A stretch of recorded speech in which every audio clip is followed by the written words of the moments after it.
ही मागणी आम्ही लावून धरली आहे की यावेळेस तुम्ही कुठल्याही राजकीय पक्षांना न बोलवता, कारण विषय मोठा आहे, अभिनय तो कमी नाही. म्हणजे आता ही लढाई जर आपल्याला जिंकायची असेल तर जनजागृती करणं आवश्यक आहे. आणि जे काही म्हणजे त्याला काय भारत देशाचे जे सरकार असेल किंवा बिहार राज्याचे सरकार जे आहे त्यांना झुकवण्यासाठी संसदेचा घेराव करणं आवश्यक आहे. त्यासाठी जनजागृती करणं आवश्यक आहे. त्यामुळेच आम्ही दीक्षाभूमी स्मारक समितीच्या सर्व सदस्यांना विनंती केली की यावेळेस किमान तरी आपण दीक्षाभूमीच्या मुख्य सोहळ्यामध्ये म्हणजे मीनाक्षी आणि आकाश लामाकर हे दोघेही एकाच मुद्द्यावर लढत असल्यामुळे आम्ही त्यांना विनंती केली की आपण या दोघांनी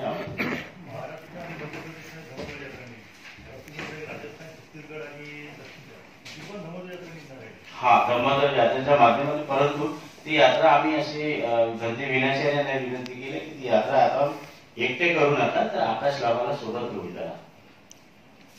12 तारखेला दिल्लीला जाण्यासाठी महाराष्ट्रातून काय तयारी केली आहे?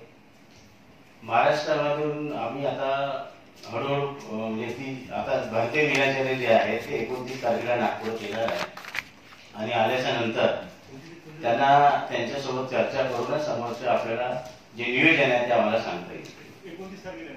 29 तारीख पुढच्या धम्मध्वज यात्रेची रूपरेषा काय राहील?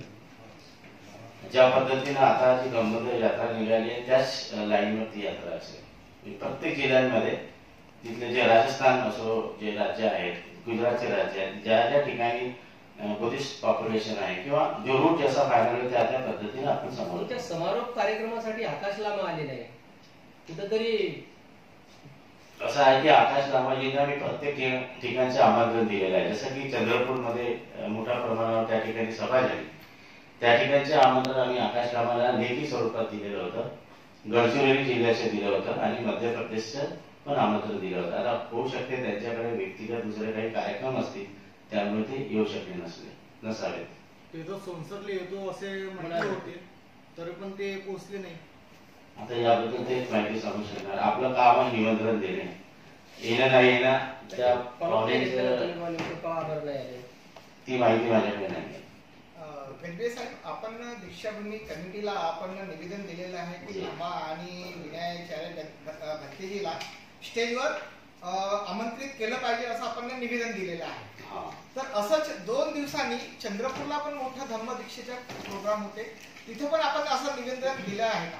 नाही, ते निमंत्रण आम्ही दिलं नाही, कारण ऑलरेडी त्या ठिकाणी आमची धम्मध्वज यात्रेचा त्या ठिकाणी कार्यक्रम झालेला होता आणि भव्य दिव्य प्रमाणात त्या ठिकाणी उपासक त्या ठिकाणी उपस्थित होते. आणि दीक्षाभूमी स्मारक समिती चंद्रपूर तिथे जे अध्यक्ष होते अशोक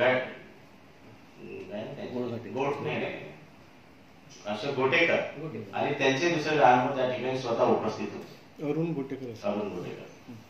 बरं, मला एक सांगा की बुद्धगया जर बौद्धांच्या ताब्यात गेली तर त्याचं व्यवस्थापन कसं असेल? ते तर अखिल भारतीय भिक्षू संघाची कमिटी एक तयार होईल आणि अखिल भारतीय भिक्षू संघाचे जे मोठे मॉक आहेत किंवा भिक्षू संघ जो असेल तो निर्णय घेतील. आमचं काम आहे लढाई लढणे, नियंत्रण आणि त्यासाठी भिक्षू संघाचंच ते काम आहे, ते आमचं काम नाही. कारण आपण पाहत आहोत की दीक्षाभूमी जी समिती आहे दीक्षाभूमीची, तिचा कारभार जर पाहिला तर आपल्याला असं लक्षात येते की संपूर्ण आंबेडकरी समाज, बौद्ध समाज नाराज आहे. जर तसंच जर झालं तर मग ही आपलं बुद्धगयेची कमिटी सुद्धा अशाच प्रकारचं काही कार्य करणार नाही असं कशावरून आपण? ते तर अजून जोपर्यंत महाबोधी महाविहार बौद्धांच्या ताब्यात मिळाल्यानंतरची प्रक्रिया आहे. सध्या आज याच्यावर आपण चर्चा करण्यात काही विषयच नाहीये त्याच्यामध्ये, परंतु पहिली लढाई तर ती बौद्धांच्या ताब्यात मिळावा ही लढाई आपली आहे. धम्मध्वज यात्रेमध्ये उपासकांचा मोठा सहभाग होता, पण राजकीय नेते कुठे दिसले नाही आंबेडकरी मुवमेंटचे.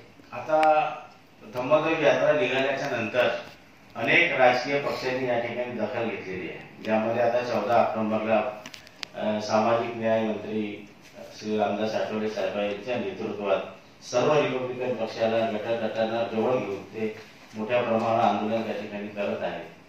त्याचे निमंत्रण मंत्री विनायचार्य यांना आलेलं आहे. बाकीचे उपरेषा राकेश धारकर आपल्याला